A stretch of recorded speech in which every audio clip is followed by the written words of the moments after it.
What's happening? Welcome to the Wildcast podcast. Justin Spears here with my guy, Michael Lev, talking all things Arizona Wildcats football. We'll have our guy, Jordan Ham, join us later in the podcast for Big 12 Bonanza. And I'm just going to go ahead and pat myself on the back. 6-2 against the spread. I don't imagine that being a consistent thing, but hey, you'll take your wins where you can get them. So it's just nice to win one. It doesn't happen often, but it's nice to win one. Nice to set the tone. You're in first place, Justin. You should be proud. You should be happy. But, it's a long season, right? Don't want to read your press clippings or read into your press clippings too much. I got a question for you, Justin. Is the beard, have you had that beard for throughout training camp, or is that like a season beard?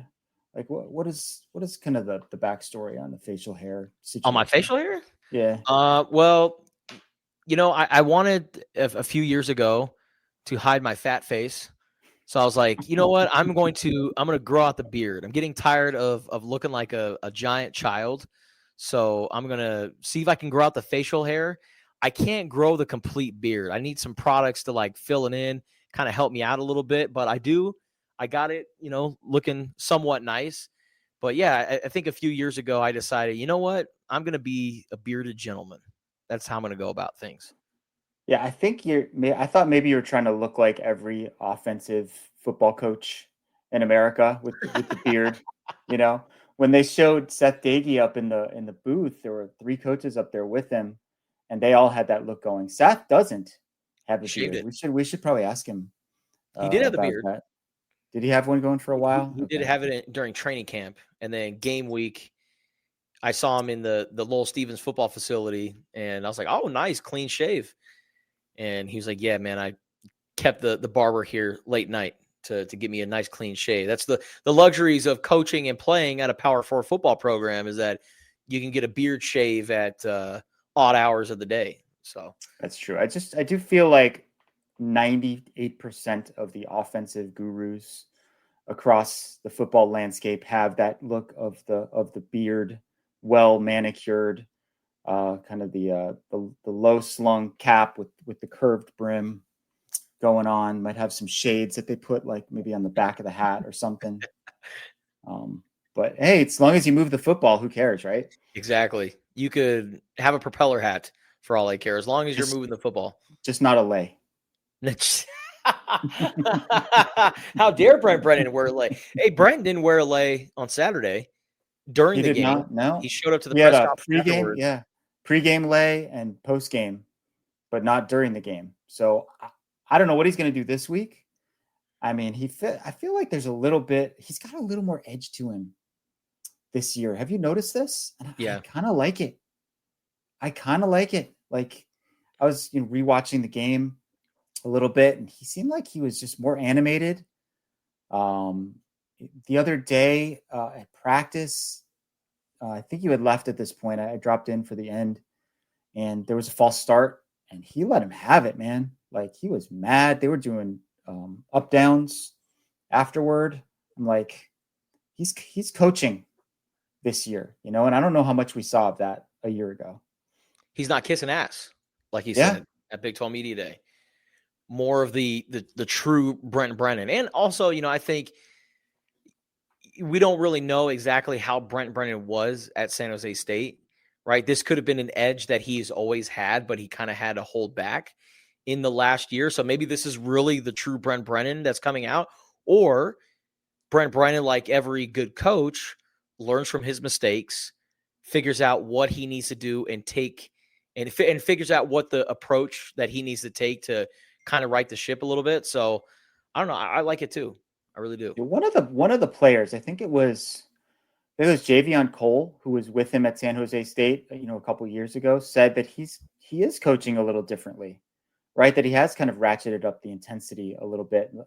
It's not the same situation, I mean, look, Arizona is not the pressure cooker that Alabama is, for example, but it's also a level way above San Jose State in terms of the expectations for what the program's success. So maybe he has learned, from his first year. I think he learned a lot from that first year in many, many aspects. And I think it's a positive development. The one thing you'll never see him do is call out a player during a public press availability, right? Like during a post-game press conference or during the week, he will never call out or criticize a player. And honestly, I don't have a problem with that. There are ways you can kind of talk around it. You can talk more generally about something that the team isn't doing well, a position group. But I'm not a big advocate of coaches at the college level, publicly criticizing individual players. Well, and also, you can criticize them behind closed doors. Of course. And yeah. players would appreciate that a whole lot more, and I look at it like this. Sometimes when I have a typo or a mistake in my story, Michael Lev will reach out to me and tell me about it rather than quote tweet it on Twitter. Be like, man, look at this typo made by Justin Spears. What an idiot, right? Lev will tell me, but see, like I respect that a whole lot. And I think players, when they get critique and some sort of feedback from their coaches, if it's constructive criticism, doing it in a private manner, I think is a little bit better. This is a great segue into our discussion about Danny Gonzalez, the Arizona defensive coordinator, because he told a story to us about defensive end Malachi Bailey, whom you're writing about today. And that story will be up, no doubt, on Tucson.com by the time people listen to this podcast. They should check it out. Really interesting new character for Arizona football. But he said that at the end of spring, it was kind of like, hey, if you feel like, another spot would be the best for you, go ahead. Or you can stick around here and prove me wrong. This is after Malachi had a pretty pedestrian spring practice, right? After transferring from Alcorn State. And Malachi was like, I am going to prove you wrong, right? Like, you will see. And he's been a totally different player. It was interesting to get that kind of behind the scenes look at how certain coaches motivate players, right? And clearly Danny pushed the right buttons in this particular instance. And Malachi put up insane numbers, or as Danny Gonzalez put it, godly statistics at Alcorn State. I mean, in 3 years, 28 sacks. And I agree with Danny. Danny said, I don't care what the competition level is like. You could sit there and say, well, of course he had 28 sacks. He's a good player and he played against FCS talent. But Danny said you could be playing against air, and if you have 28 sacks in a few years, you're doing something right. And so he put up impressive numbers, was a first team all SWAC selection. And then kind of like, some of the other FCS transfers, and Arizona did add 10 of them in the offseason.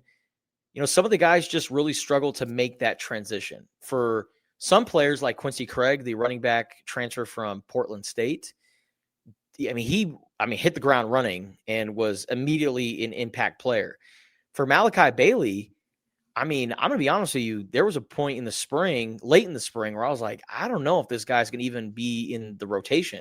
He was great at Alcorn State, but I'm not seeing it. I don't get it. Why is it not translating to the Power 4 level? And then when training camp came around, or let me backtrack here. After that kind of mediocre spring, Danny Gonzalez challenged him. And Malachi was like, okay, you know what? I'm going to prove you wrong just watching training camp. But Danny told him, like, you better have a really, really, really good training camp if you want to have the opportunities that you want to have. And he took that challenge, ran with it, and I would say has been maybe the best defensive lineman in that second unit for Arizona. And he's playing at a starter level. But, for some of these guys, it's hard to make that transition, going from not just FCS to FBS, but you're going from FCS to Power 4. And then for Malachi's case, he wasn't a guy like Quincy Craig, who was a West Coast guy, played at Portland State, is now coming to Arizona. He's coming from the Southeast, where he grew up in Atlanta, played at Alcorn State in Mississippi, and is now coming all the way out west to Tucson, Arizona. Like, that's a pretty hard transition. And so it took several months for Malachi Bailey to really settle in. And I've been impressed with what I've been seeing so far. And he's got the body type to where he could play defensive end, but he's also big enough to where you can move him inside too. He's really kind of like the utility Swiss Army knife defensive player that Arizona has. And, it was really cool to hear his story. And, he was saying that, growing up in Atlanta, he had a bunch of really good players around him. I mean, I was looking this up, according to 247sports.com, in that 2020 recruiting class that Malachi Bailey was a part of, they had 4 5-star players and 34 4-star prospects. Obviously, Malachi Bailey was not one of those guys. This is the state of Georgia. The state of Georgia, yes. Yeah. And so Malachi Bailey was overlooked. And with COVID and the pandemic and everything, like, that was just a weird time frame. And so he went to the place that was going to give him the opportunity, and he went to Independence Community College in Kansas, which is the same school that was on seasons 3 and 4 of Last Chance U on Netflix. Malachi Bailey was not on Last Chance U, but he just played for the school that was on Last Chance U. Did great there, went to Alcorn State, killed it there, and is now at Arizona. And a guy that looked like a potential miss on the scouting team or the scouting department and the Arizona coaching staff, it looks like a diamond in the rough type of player and a guy that can really impact Arizona's defense this year. So often, maybe every single day during training camp, Brent Brennan would come over to us and just have an off-the-record conversation, shooting the shit. What do you want to know? If I may, yeah, what do you want to know, right? And there was one day that he was just talking about junior college. He's like, have you guys ever been to a junior college practice? And I think most of us were like, no, we haven't. But he was just describing how they obviously don't have nearly as many resources as Division I colleges do, or maybe even Division II, maybe even Division III. But the players are so literally and figuratively hungry to get out of that junior college and get to a 4-year school that, I mean, it's just like a free-for-all, right? Like, they just go at it super hard in those practice sessions. So I feel like almost any junior college could be a Last Chance U candidate, because especially when it comes to football, like, there is that super strong desire for a lot of these kids who maybe, don't come from wealthy backgrounds or have had difficult family situations or whatever, to get that scholarship at a Division I school. So I don't know, when you mentioned that, I was thinking about that story from Brent. Of course, none of those sessions that he had with us, I don't think lasted as long as Danny Gonzalez's opening statement, if you will. Oh my goodness. On Tuesday. Describe what that was like for people who haven't seen it yet. Well, I'm not trying to get into, politics here, but didn't Cory Booker have like a 23-hour speech? Don't give Danny any ideas. Okay. We do not need to set the record for a congressional filibuster. I'm not saying he couldn't do it or wouldn't do it, but let's not put that out into the universe. It was 20 minutes though, right? It was 20 minutes. Hours. It was 20 minutes. And what was he talking about? The entire night on Saturday from the defense perspective. He's like, all right, here's a play-by-play breakdown of the 12 defensive possessions that we had. So, he did not have a sheet of paper in front of him. No, he didn't have a tablet. He didn't have a phone. He didn't have a laptop. He was doing it all from memory, which is insane. And it really is. And he went through, and I'm like, he's really going to go through this, because there was about maybe 10 minutes in, and then he was like, all right. And then on the 8th possession, I'm like, oh my gosh, we're like a little over halfway through, and he's well over 10 minutes into this, and it just kept going on and on and on and on. But it was entertaining. It was captivating, man. Like, I was in. It was super informative too, because he talked about all the mistakes that they made on various plays and in various situations. And unless you're like an absolute football diehard, you play defense, these are things I would never notice in a gazillion years, right? Yeah. Like guys just being like out of position or trying to do too much or not executing their assignment. We don't know what the assignments are for the most part, which is probably why, with a lot of PFF grades, you have to take them with a grain of salt. But I thought that part of it was super interesting. And I also thought like the standard that he wants to set here was something that really popped out during his media availability. Like he was like, Hawaii had 67 yards rushing, whatever the number was. That's not good enough. I'm like, what are you like? Real seriously? Like you take 67 yards rushing against almost anybody. And I mean, maybe he's taking the opponent into consideration, but he is trying to set the bar, I think, higher than it's been set here on the defensive side of the ball since, I don't know, maybe the Mike Stoops era. No doubt. No doubt. I mean, the one thing about Stoops' defense was those guys played fast and they played aggressive, especially in the back end too. And the secondary, I thought, was very it was akin to some of the Mike Stoops secondaries that we saw. I mean, especially, I almost want to keep calling him Adam Hall because he looks like him, but Genesis Smith, I mean, that tone-setting hit in the end zone that popped the ball out. Huge play. Yep. Huge play. And that's a PBU, right? Absolutely. Okay. Yes. Okay. I don't know if he got credited with the PBU on that play, but it was just seeing that aggressiveness. Like, where was that last year from this team? Now, they had some great players last year, right? But, like, I don't recall Genesis really, like, laying the boom on a guy like that. And those are just so impactful. And, I mean, Danny Gonzalez talks about it all the time, like, all 11 to the ball with bad humor and keep them out of the freaking end zone. And I think that game on Saturday against Hawaii, everything that they preach, you all saw it on the field. So these guys are practicing what they're preaching. And I know it's only game one. Like it will be very interesting to see how this defense looks against some high level Big 12 opponents. You know, when you have Kansas State coming to town in a couple weeks, or even Iowa State on the road. I mean, Iowa State, that offense, man, they look really good. A very well coached team led by Matt Campbell. Those guys do all of the right things. So how that's going to look against those opponents, we'll find out. But I mean, all encouraging signs. I don't care if the opponent is, you know, a super inferior opponent like Hawaii. If you don't allow the other team to score a touchdown, you have won the day. If you can win the turnover battle, in which Arizona did 5-0, you have won the day. So very encouraging. And the thing is, you know, we're going to see this Arizona defense add some more players to the mix this week against Weber State. Yep. You know, Danny Gonzalez says that they fully expect Riley Wilson, who's been dealing with, you know, migraines, something that he's had for a while. And he was at practice. He's expected to play this week.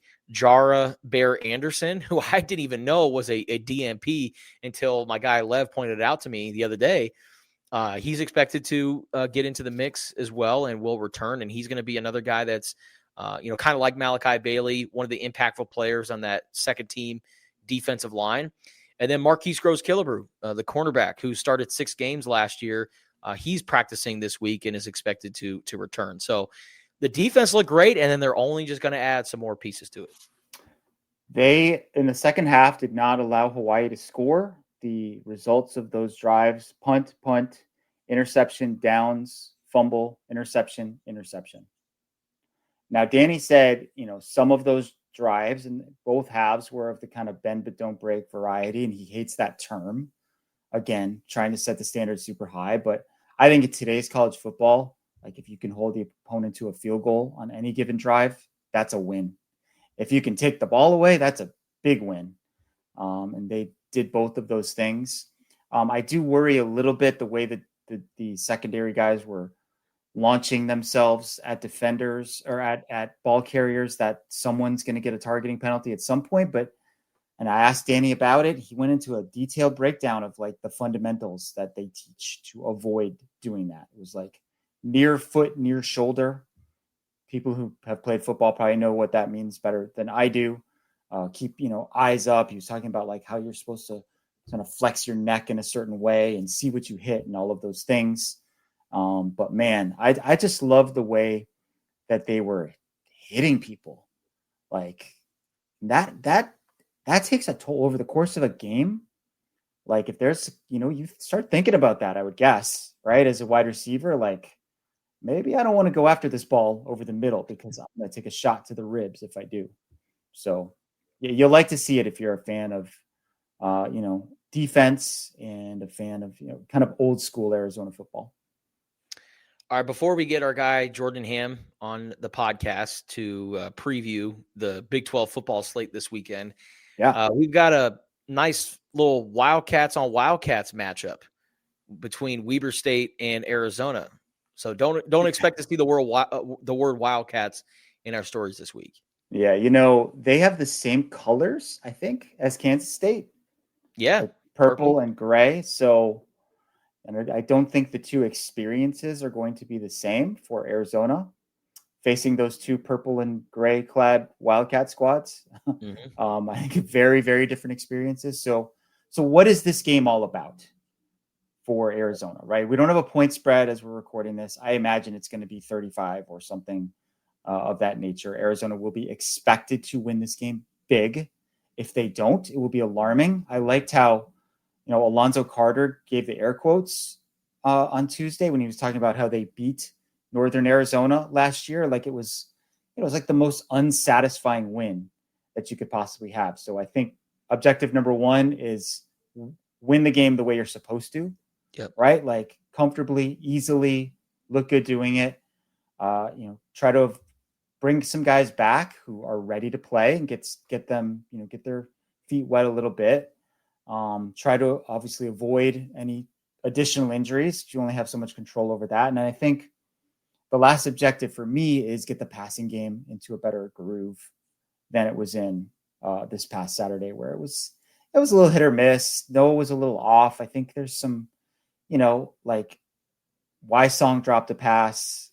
There was a ball over the middle that looked like an overthrow to, I think it was Sam Olsen, but if you looked at the replay, the defender was pulling his jersey.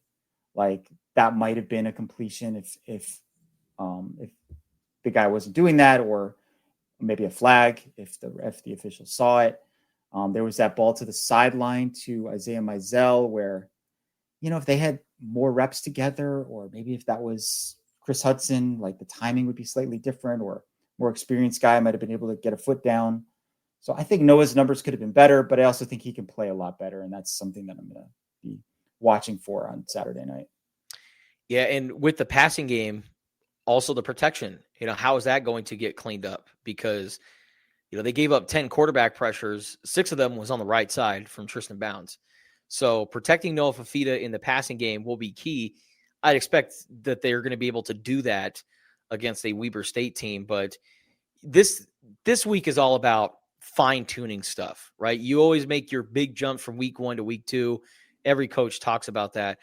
But, for Arizona, they have to really work on the things that they struggled with last week against Hawaii. And so I think protecting Noah Fafita in the passing game, and Noah Fafita, he's also got to connect on, those passes with the wide receivers.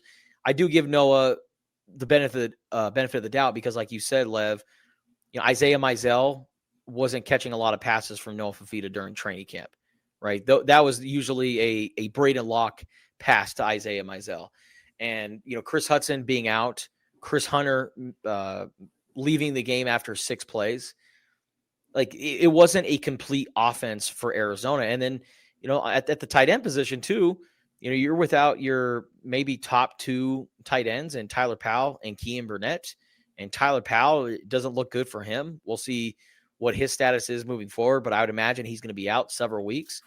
And so, yeah, you're dealing with, Sam Olsen at tight end, who is a starter, but that's really the only, starter tight end that you have available. Cameron Barmore is the other guy that's contributing, and, he's a rising FCS player. So the offense is just incomplete. And even if, they get Rhino Tapatotai back, how much is he going to play? Is he going to start?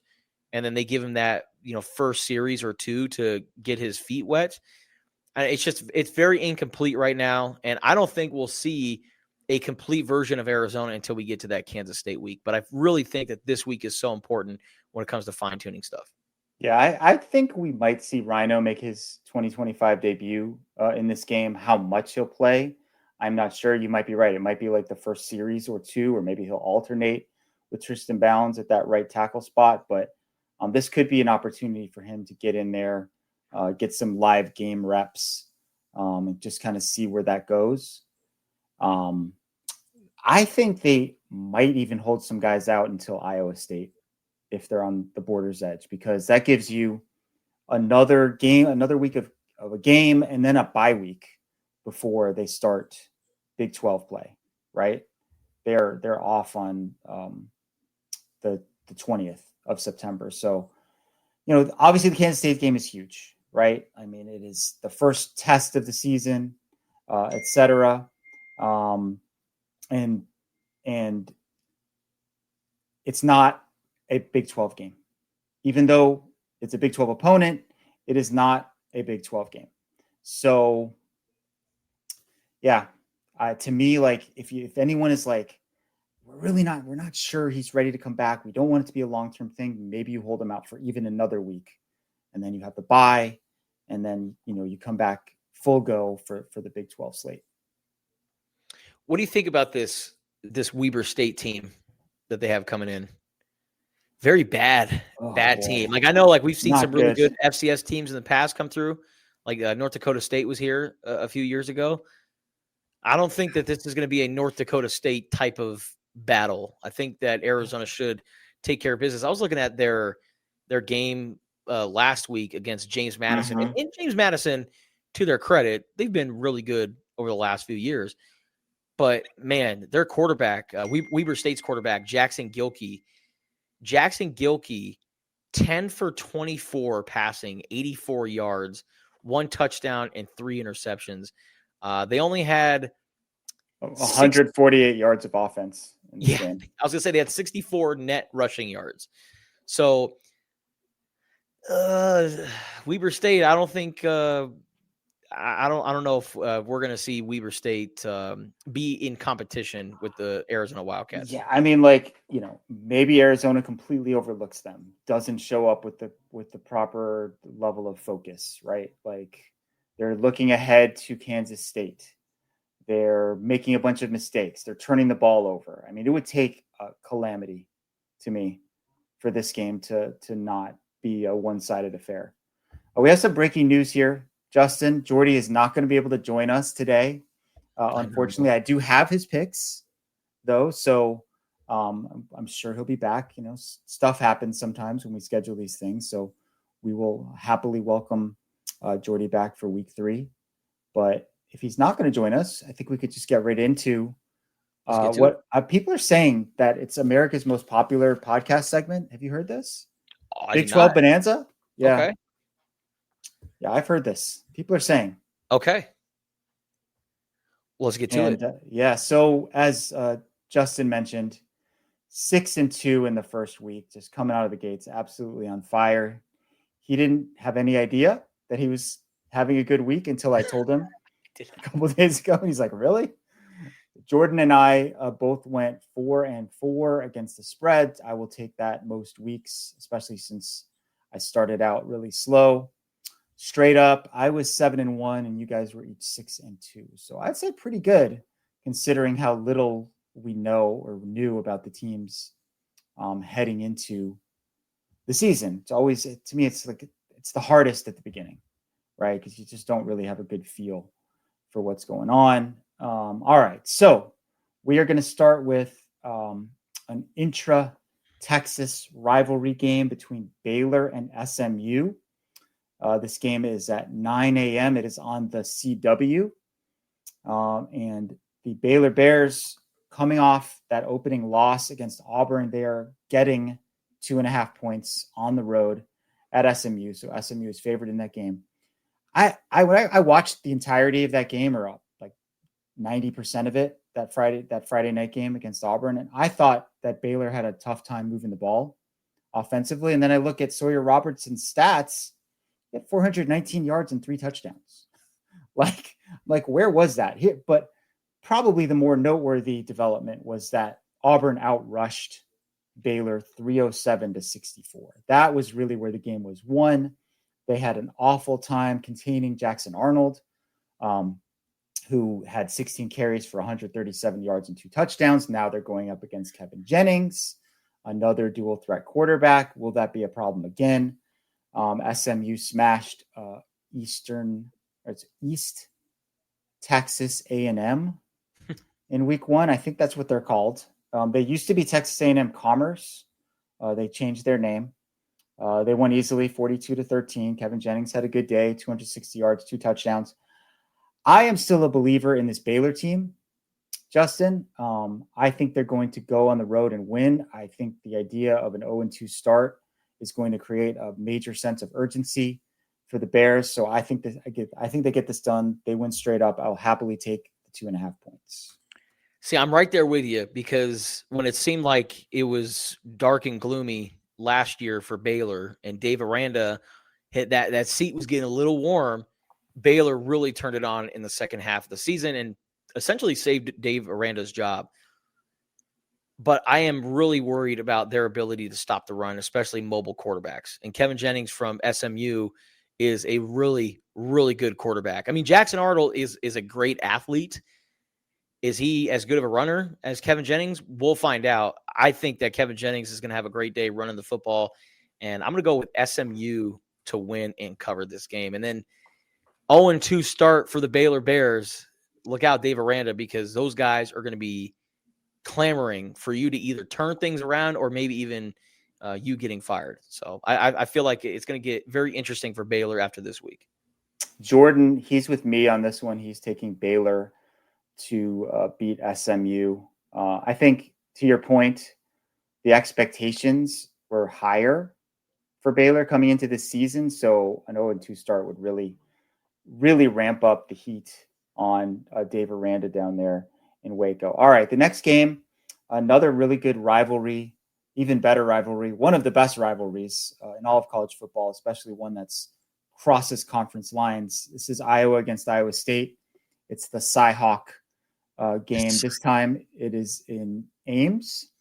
Iowa State is favored by 3.5 points. This game is also at 9 a.m. This is the big noon game. It will be on Fox. Iowa State's already played twice. They're 2-0.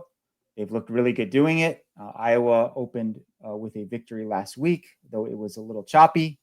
They beat Albany 34-7. They brought in this guy, Mark Gronowski from South Dakota State, who is supposed to be like their savior at quarterback. Hey, Iowa finally has a quarterback. He went 8 for 15 for 44 yards in his debut, which is not great.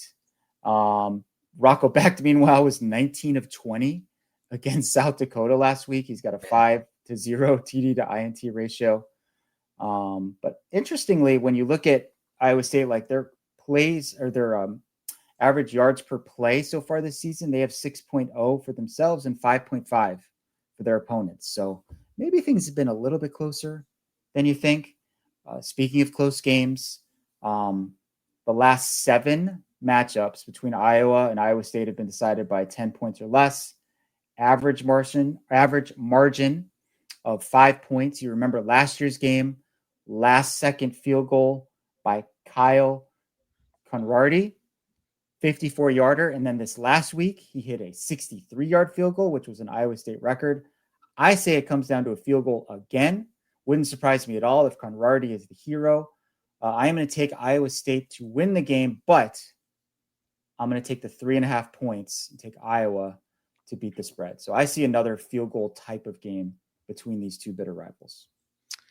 So I love storylines, and I love the idea. Like, okay, for instance, when Bill Belichick made his college coaching debut before it turned into a nightmare for him, that day was the 34th anniversary of when he first became a head coach, of like his first ever game as a head coach 34 years later. And what's so funny is that Bill Belichick even told Holly Rowe before the game, I hope this game is much better than that game, because that game was a complete disaster. And then it became a complete disaster. But the point I'm trying to make here is that the storyline for this game is that Kirk Ferentz, the coach of Iowa, he is now tied for the most wins by a head coach in Big Ten history. So wow. Okay. Yeah. So with Pat Fitzgerald, of Of course. Yes, Go Wildcats. that was a Northwestern joke. Sorry. And you, baby. But Kirk Ferentz has been at Iowa for a long time. He's a coaching legend. And wouldn't it be fitting for him to move into number one against Iowa State, their rivalry or their rival? So I think it'd be cool to see Captain Kirk get that honor. But I also I've watched Iowa State over the last couple of weeks. This team is legit. Rocco Becht is legit. Matt Campbell is a great coach. This is hard because as much as I would love to go with the storyline of Iowa putting Kirk up at the top as the all-time winningest coach in Big Ten history, I got to go with the Cyclones. I got to go with what I know, and that Iowa State is one of the top teams, not just in the Big 12, but in college football. So I'm going to go with the Cyclones to win, but it's going to be very close. I'm with you, Lev. I think it's going to be an Iowa State win, but an Iowa cover.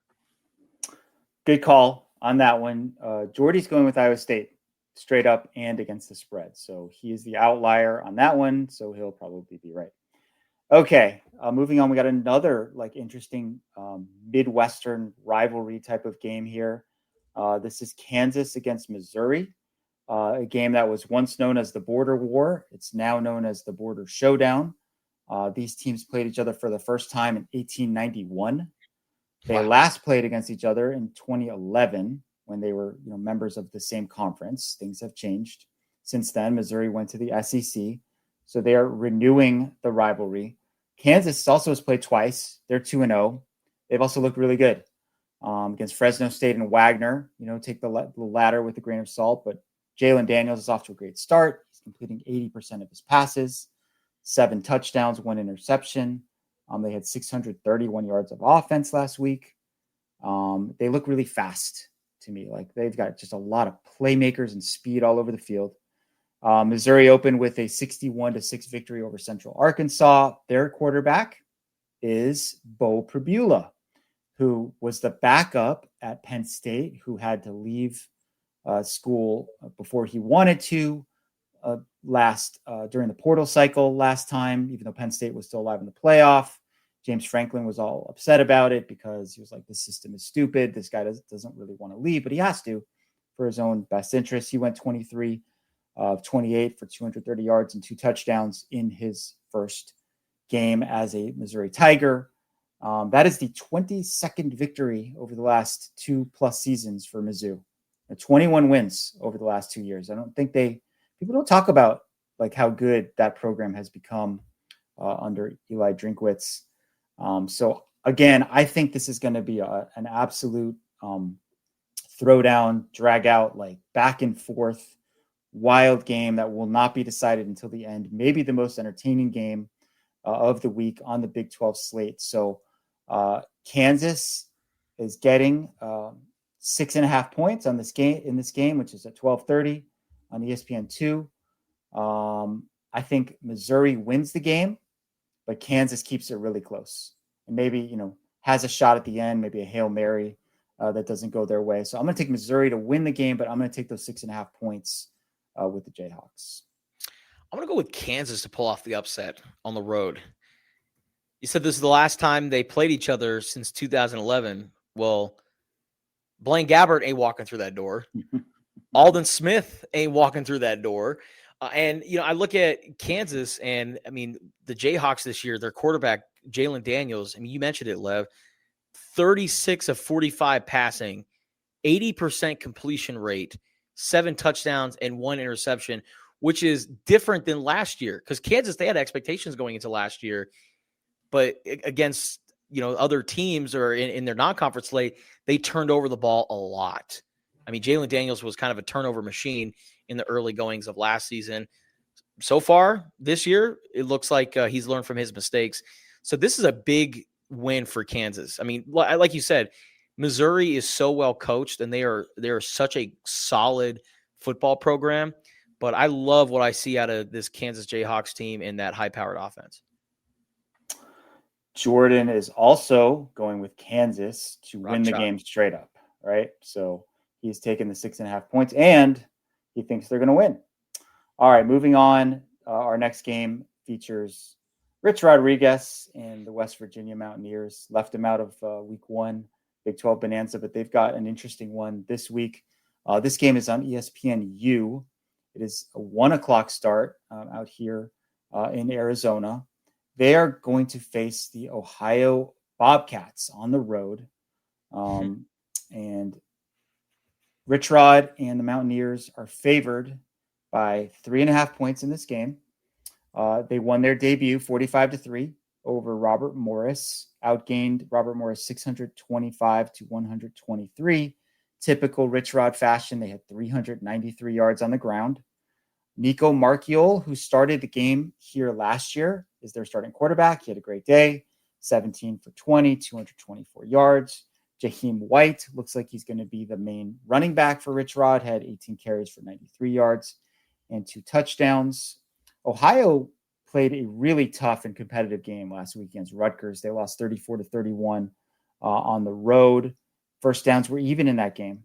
Yardage was almost even in that game. Ohio's quarterback is Parker Navarro, who played at Desert Vista High School in the Phoenix area. Nice. He had a good start to his season, 21 for 31, 239 yards and 3 touchdowns. This is a tough one. I'm not sure what to make of West Virginia at this point. Can't really take a lot out of a game against Robert Morris, but I'm just going to trust Rich Rod here and feel like a decent Big 12 team should beat a decent MAC team, even if it's on the road. So I'm going to take West Virginia. I'm going to lay the 3.5 Mountaineers to win and cover. Yeah, I'm going with the West Virginia Mountaineers to win and cover just because Rich Rodriguez knows how to run the football. They have really good runners. Jaheim White, like you said, one of the top running backs in the Big 12. And I'm looking at the West Virginia game last week, and they held their opponent to 3 for 15 on third down conversions. So if West Virginia can continue to maintain their solid third down defense, and if Rich Rodriguez and company, if they can run the football and own the time of possession, I think the Mountaineers should have no problem against Ohio. Yes, Jordan is in agreement with us. He also took West Virginia, so that is a sweep for the Mountaineers. If you want to fade us, maybe you take those 3.5 points, take the Ohio Bobcats in that one. Wasn't Ohio here 2 years ago for the Arizona Bowl? They were. Okay, that's their quarterback. And then Miami of Ohio was here last year. Yes, right? Yeah, okay. But it was Ohio's quarterback ended up becoming the starting quarterback of Indiana last year. Oh, what's his name? I'm totally blanking on his name. I keep wanting to say it's like Rourke Freeberg, but that's the old linebacker who played here under Kevin Sumlin. But yeah, I do remember. Why are we both blanking on this? Because it's Curtis Rourke. Rourke. You had the Rourke part. Rourke Freeberg, who actually transferred to the MAC, right? Didn't he transfer to, I want to say, Toledo? Yes, he did. Right? So, yeah, there's always a connection, right? Okay, moving on. The next game on our slate is Army against Kansas State. This game is at 4 p.m. It is on ESPN. Army is getting a lot in this game, 17.5 points.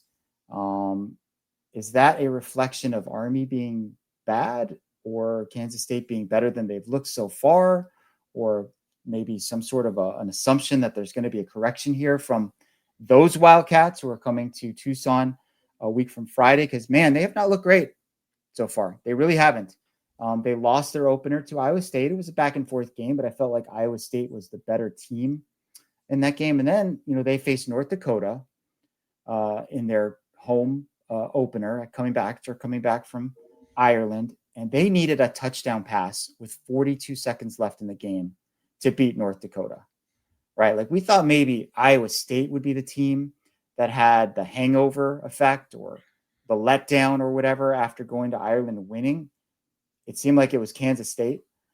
They did outgain North Dakota 461 to 354. Avery Johnson had a good statistical game, 28 for 43, 318 yards, 3 touchdowns. They got Jace Brown going in the passing game, which they really failed to do against Iowa State for the most part.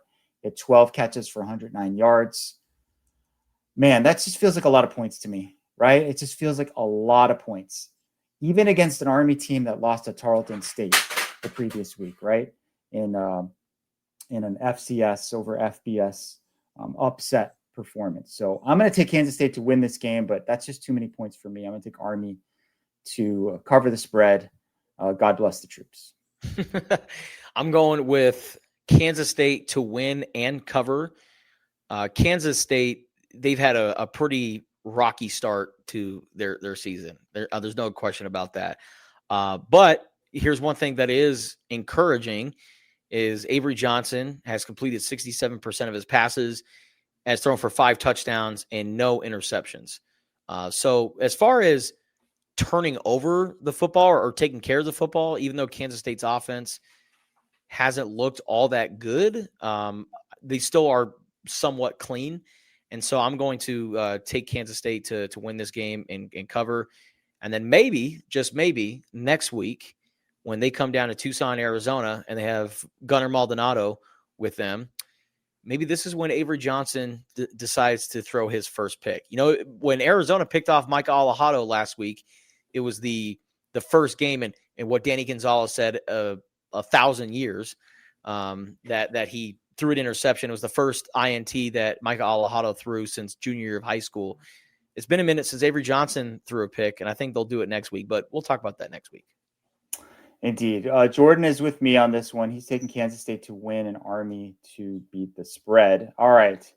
This next game is super duper interesting. And you will have some insights on this whole scene that Arizona State is about to experience. ASU is going down to Mississippi State, down to Stark Vegas, 4:30 p.m. kickoff here in Arizona. This game is on ESPN2. The 12th ranked Sun Devils are favored in this game by 6.5 points. Kind of just an okay first game for them against NAU. They only won 38-19. They were favored by 28.5. You know, good numbers from Sam Levitt. He's 25 for 39, 257 yards, 2 touchdowns and a pick. He also ran for 73 yards. Kyson Brown ran for 73 yards. Jordy told us last week that he thought Kyson Brown was going to be the main running back. He was right about that. Jordan Tyson went off in that game. 12 catches, 141 yards, and 2 touchdowns. I got to say, when I looked at that stat line, obviously they moved the ball well overall, but it kind of reminded me a little bit of Arizona last year, right? Like that one receiver who's just soaking up such a huge percentage of the targets. You know, You're beating NAU, but not by as much as you're supposed to.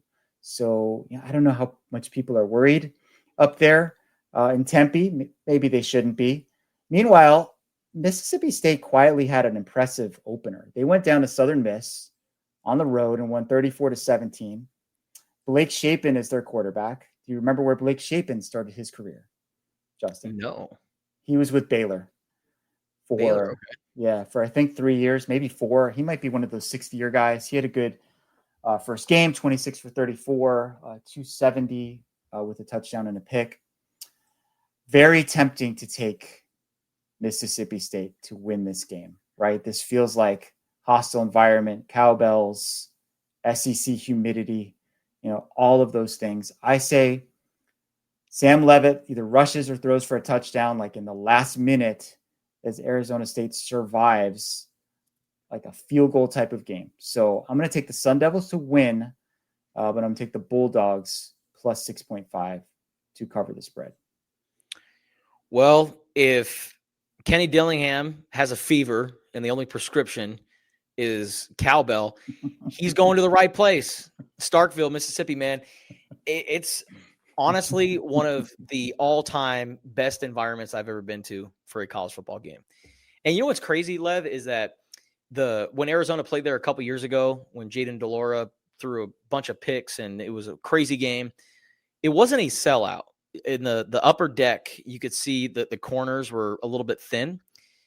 And I asked the people that were, covering Mississippi and, the SIDs and all that. I'm like, what's up with the corners over there? And they were like, actually, usually games are for the most part sellouts or close to it. The reason why it's so thin up there is because it's in the middle of hunting season. Apparently they take their hunting very serious down there in Mississippi, and it contributed to a lot of people missing the Arizona Mississippi State game. But even though it wasn't a sellout, the cowbells were ringing, and it was honestly just so it was hard, man, to be in that environment. And like it almost got to the point where I'm like, I had to get earplugs just because between every play, hearing the cowbells, it's definitely a home field advantage for Mississippi State. And with the humidity and going down south, it's going to be a challenge for ASU. And I look at that game last week against Southern Miss, and I know Southern Miss, they've got a new coach, but they also have the Conference USA, or excuse me, the Sun Belt newcomer of the year in Braylon Braxton, who was the quarterback at Marshall under Seth Dagey. This is a really good Southern Miss team that added some good pieces from Marshall and other pieces in the transfer portal. So it's not like, Southern Miss is this team that you're just going to dog walk, right? That was a good win for Mississippi State. And, they're in their second year with their new coach, Jeff Libby, who is the former OC at Oklahoma and left just before the Wildcats played against Oklahoma in the Alamo Bowl. I don't know, man. I think that this is going to be an upset. Now, I still think that ASU is going to have the year that they can have, right? They could still go to the Big 12 title game. They still could go to the college football playoff. This is a non-conference game. It's not going to affect their Big 12 resume, but man, it's different down there in Starkville. And Arizona should have won that game in 2023. If ASU can learn from Arizona's mistakes from that game and win the turnover battle, I think they'll be all right. But, man, those cowbells and knowing what I know about that environment down in Starkville, that's a tough one. I'm going with Mississippi State to pull off the upset. I like it. Jordan's with me on this one. He's got Arizona State to win, but Mississippi State to cover. I'd be really surprised if this wasn't a close game. Like, I feel like I think Mississippi State's in a lot better place than they were when Arizona almost won down there. What did they have? 4 interceptions in that game, and then Jaden Delora was trying to run for the first down, at the end of the game, and came up a yard short. Wild ending. That was kind of the classic JDL experience in that one. Sam Levitt, I think, will take better care of the ball, but last year's game too between these two was really close, and Arizona State barely won. Now you flip the scene to Starkville. I think it's going to be a tight one, and I will, happily take those 6.5 points, as is Jordy and as is Justin. All right, one more game before we get to Arizona and Weber State. That would be the Stanford BYU matchup, 7:15 p.m. on ESPN. Stanford had a bye after their first game against Hawaii, which was a 23-20 loss. I was pretty unimpressed with Ben Gulbranson in that game. He was 15 for 30 for 109 yards, no touchdowns and a pick. Micah Ford did run the ball well, I will say. He had 26 carries for 113 yards and a touchdown. BYU's quarterback is Bear Bachmeier. Bear Bachmeier transferred to BYU from Stanford, where he enrolled in the spring. So this is a Bear Bachmeier revenge game. I think his brother Tiger Bachmeier did pretty much the same thing. Bear Bachmeier's first game as a BYU Cougar came against Portland State. He's 7 for 11, 97 yards, 3 touchdown passes. He also rushed for 2 touchdowns, so accounted for 5 total TDs. They outgained poor Portland State 606 to 51. Damn. In that game. So, what is and Portland State was 1 for 13 on third down. They were -5 net rushing yards. I mean, complete and total domination, right? I think it was 69-0 was the final score in that one.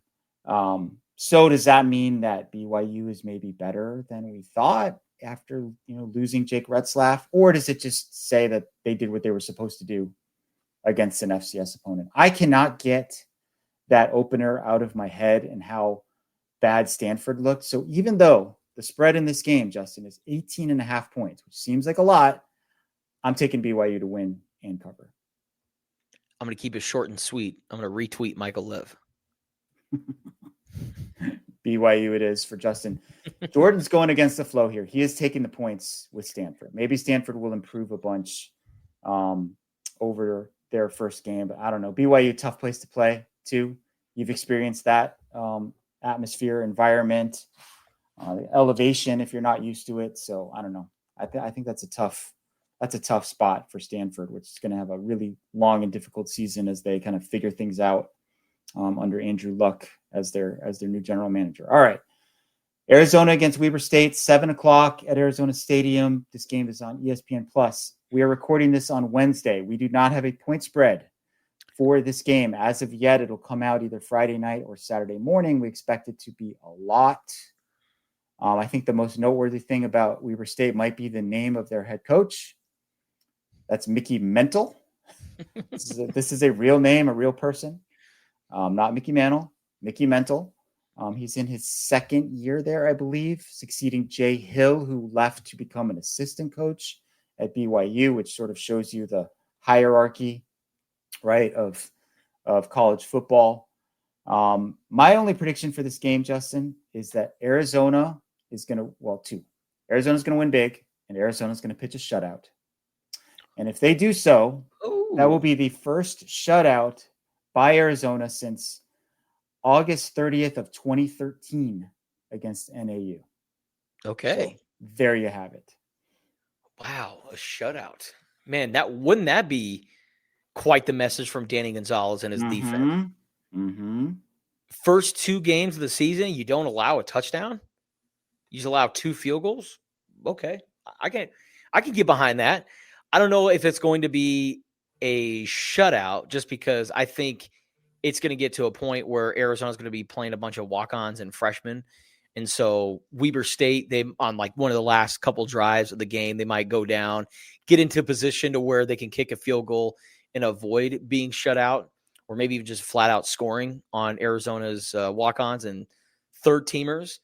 We'll see. But I think that this one's going to get out of hand very, very quickly for Weber State. I think that Arizona is going to take care of business.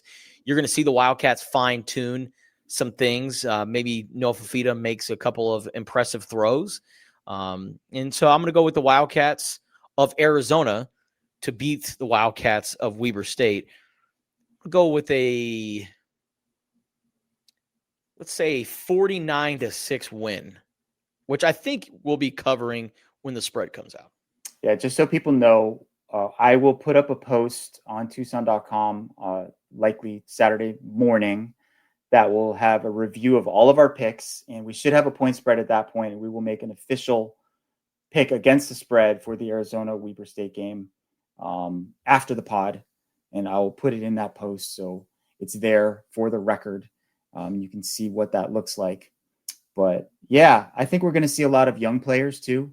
Yeah. In the second half of that game, some freshmen will get maybe their first taste of college football. Some guys who came in at the very, very end against Hawaii. There was almost a whole new offensive line. I think we'll see a lot of those guys, if things go according to plan, like maybe midway through the third quarter, you know, come into this game. I think we'll see Braden Locke get some series at quarterback. We might even see Sawyer Anderson, the freshman, get some series at QB, so he can just sort of feel what college football feels like. So yeah, there you have it. First glimpse of Purple Wildcats coming in before another wave of Purple Wildcats come in the following week. I was gonna say, what's the over/under on quarterbacks used? 2.5. 2.5 is that's a good line. I think I will take the over. Take the over on that one. Yeah. What about passing touchdowns? We only saw one from Noah Fafita. Where are you setting it? Let's do 2.5. Oh, I'll take the over. Take the over. Okay. On that, yeah. Noah will probably throw like 4 TD passes in this game. They might try to throw a little bit more, especially in the red zone, to just, again, like you talked about, sharpening up, right? Fine tuning, maybe figuring out what works. What do we like? Who do we like in those types of situations? So I could see a lot of touchdown passes in this game. It's sort of the get right game for Noah. What about penalties? 7.5. They had 8 last game. 7.5. I'll take the under on that one. I'm sure that they've talked about it quite a bit. As I mentioned, Brent Brennan was pretty pissed during practice when there was a false start. So no one wants to do up downs, right? So I'll take the under on 7.5. All right, and we all are predicting Arizona to get another win over a team that is a Wildcats. And I'm looking at my story from last year when I looked at Arizona versus Kansas State. Right now, after losing to Kansas State last year, Arizona is 5-2-1 against Kansas State, and they are 2-0 against the Northwestern Wildcats. Sorry, Lev. Arizona has not played Kentucky in football. And then now they'll have another Wildcat to the list in Weber State, which is their first matchup. That's surprising, honestly, considering that they're sort of within the region, right? Right, yeah. The mountain region, Southwest, etc. But first meeting between these Wildcats, as you said, there will be no mention of Wildcats in any of our stories if we can avoid it, unless it's some sort of a pun type deal. Those are still allowed, right? Oh, yeah. Are you kidding me? Puns are always allowed in journalism. All right, that'll do it for this episode of the Wildcast podcast. We appreciate you guys for listening and watching us on Tucson.com. Make sure you subscribe to the podcast on Apple and Spotify. And for all the coverage of Arizona football this week and this season, go to Tucson.com and the Wildcaster mobile app.